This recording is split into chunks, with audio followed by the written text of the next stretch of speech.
thought we could either do one of two things.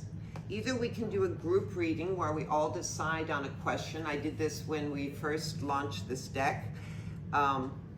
We all thought of a question for the planet, and we read it, and we got a big scolding from the planet that we have to be more responsible for our actions. That's what the reading was. Or we can go around and everybody can pull a card, and I can give you just let you know a little bit about that card. And in that case, we're not doing a reading where there's context. Like the shortest reading you can do is a 3-card spread. So you see the past is leading you to the present, and this is the direction it's going. And when I say it's the direction it's going, it's not telling you the future. It's more like saying, if I take this glass and I drop it, it'll break. Okay, so I know that if I drop it, it's going to break, but I also know that I can catch it before it breaks. So I don't have a fixed future. I have a direction that this is moving, and we have the option then to change it. So when we pick just one card, it's just a card that we can reflect on for the day. It won't necessarily mean that it's something that's happening today. It might be something in your past that you need to look at. So that's one option. Or we can do a group reading, and I'd like some feedback or even some questions about the tarot before we do any reading. And is there any questions about just sort of fundamental question about the tarot that anybody has before I go around? No? Do you, okay. well, I just Yes, wanted to ask if do you teach people about the tarot? Is this something that you do as well?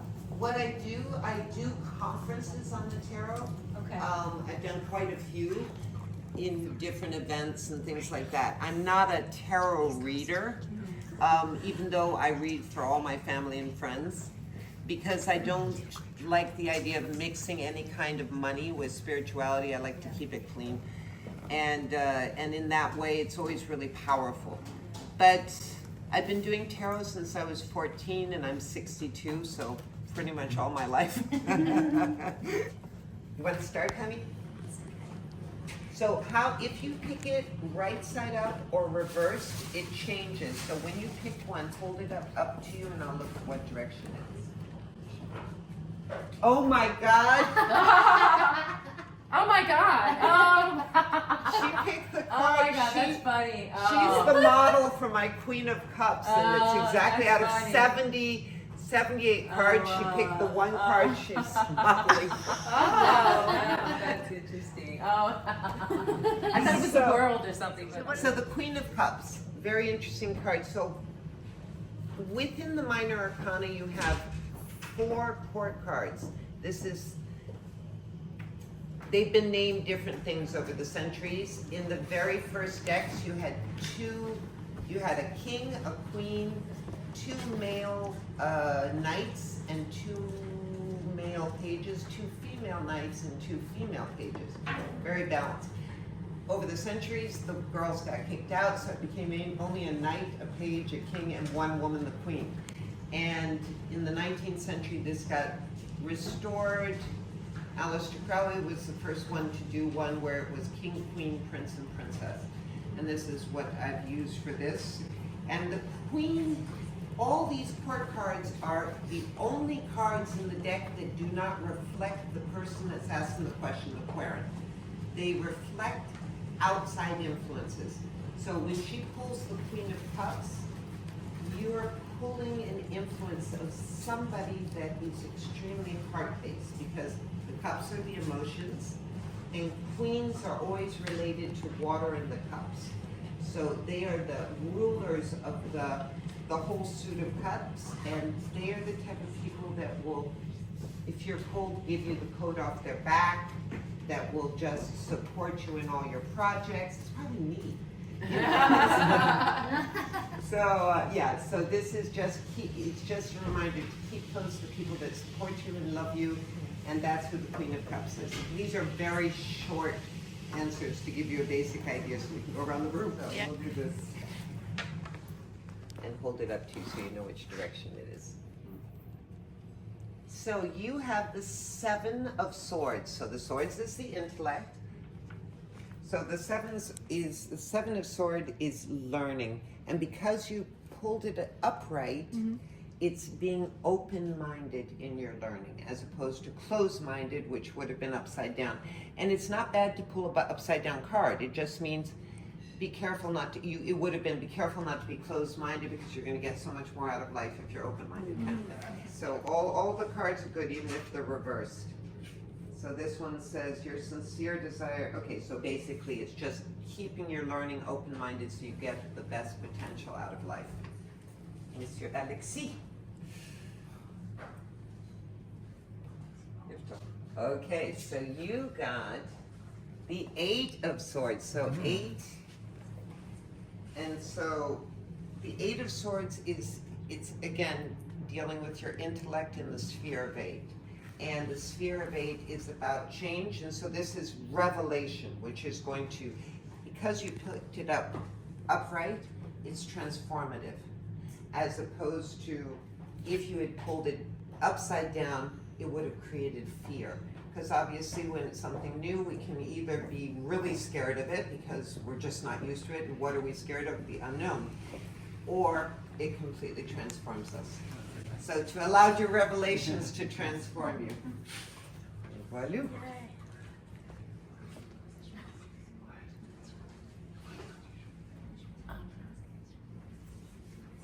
Okay, so it's an outward influence. The Prince of Cups is a court card. So all the princes are related to action. And the cups, as we saw, are emotions. So this is somebody in your life that is very active emotion. That means he's the type of person that is passionate. He's going to give you his glass of wine.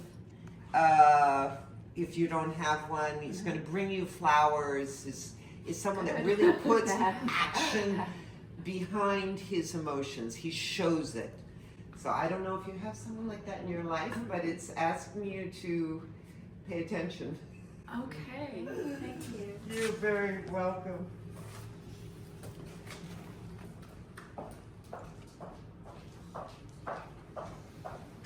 So, the Lovers. Now, this card is often seen, like we see it in James Bond movies and things like that with the death card, right? And people mistake it for a relationship, but all relationships are dealt with in the Suit of Cups. This is really the alchemical marriage of the feminine, divine feminine, and the divine masculine. So we're bringing in these two opposite forces, one which is inward, one which is outward, one which is emotional, one which is intellectual, and keeping them in balance through harmony and love and things that are gentle. So this is keeping your balance through things like harmony and love and sweet things. Better to concentrate on it that way.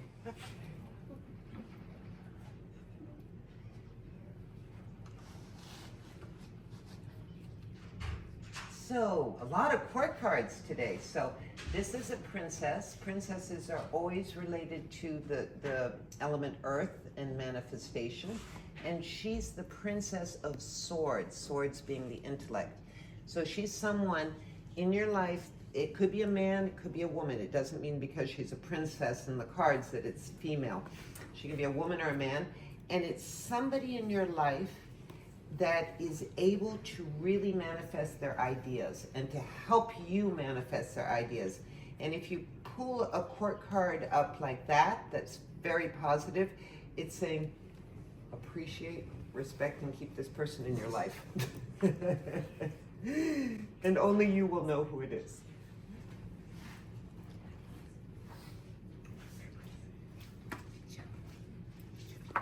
No, c'était comme ça. It was upside down. It's okay if it's upside down. Everybody always gets scared when they pulled it upside down. So this is the 5 of cups. So cups, of course, is your emotions. The 5 is the highest sphere in the world of experience. So the first 4 are to do with the soul.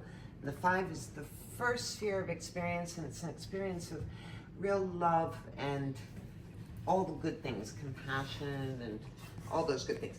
But you have it upside down, so it's telling you it's a card of presence. So if it had been upright, which is what it's asking you to do, if it's upside down, it's nostalgia. It's saying that be careful, don't, whatever relationship it's relating to, if it's true, you'll know which one it is.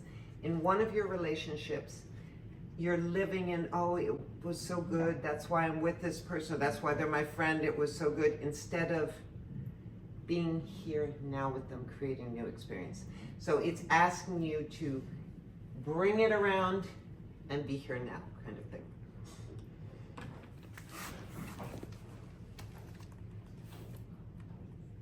Either way, it's up to you. Feel it.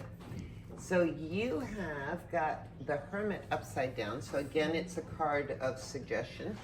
And the Hermit originally in the oldest decks was il tempo, time. And it's a card of journey. It's the inward journey. And it's paired with the outward journey of the Wheel of Fortune.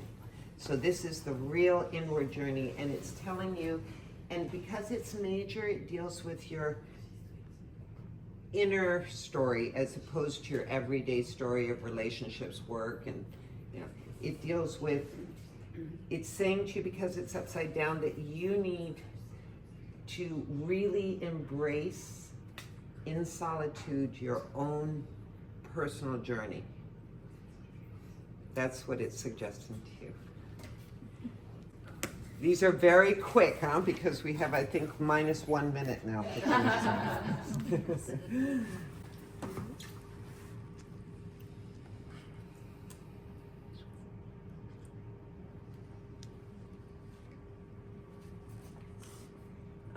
The High Priestess.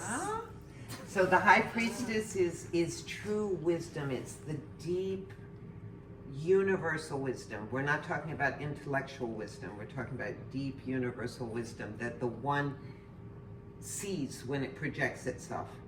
So it's the type of wisdom you get through your intuition, your dreaming, your visions, whatever way you get any kind of profound feelings. And it's saying that it's very good for you to be in that state of connection with that deep wisdom, that you've got a good connection with it. Okay. Thank you.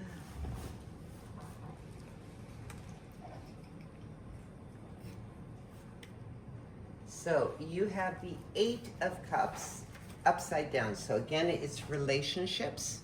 And the 8 is a card of change, as we saw somebody else pulled an 8. So it's when there's a change in one of your relationships that you're close to. And it's a question of whether that change is acceptable or whether it's too much and you just can't handle the person with that change. So when it's upside down, it means too much. I'm getting out of this relationship. So that's it. It could be anyone.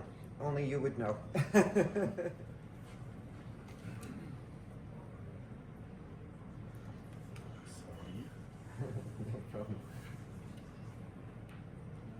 The Hanged Man. Okay, so the Hanged Man is very differently read today than it en français. En anglais, c'est bien? Ou en anglais, it's okay. It's okay? Bah, je peux le faire en français. Ah, d'accord, oui, c'est Okay. bon. Bah, tout à coup, j'ai réalisé que c'était français. J'ai dit, bon, j'espère que vous comprenez ce que j'ai dit. Donc, le pendu était, au début, c'était une carte de la traître. Par contre, les utilisations depuis les siècles, c'est le sacrifice. Et comme vous avez le tiré pas en inverse, c'est le sacrifice vis-à-vis quelque chose de très important. Comme c'est une carte de le voyage intérieur, c'est pas un sacrifice vis-à-vis une relation. Par contre, c'est un sacrifice que vous avez fait pour améliorer votre vie. Et c'est une carte qui dit, bon, vous êtes sur la bonne route si vous êtes en train de faire ça. C'est rassurant.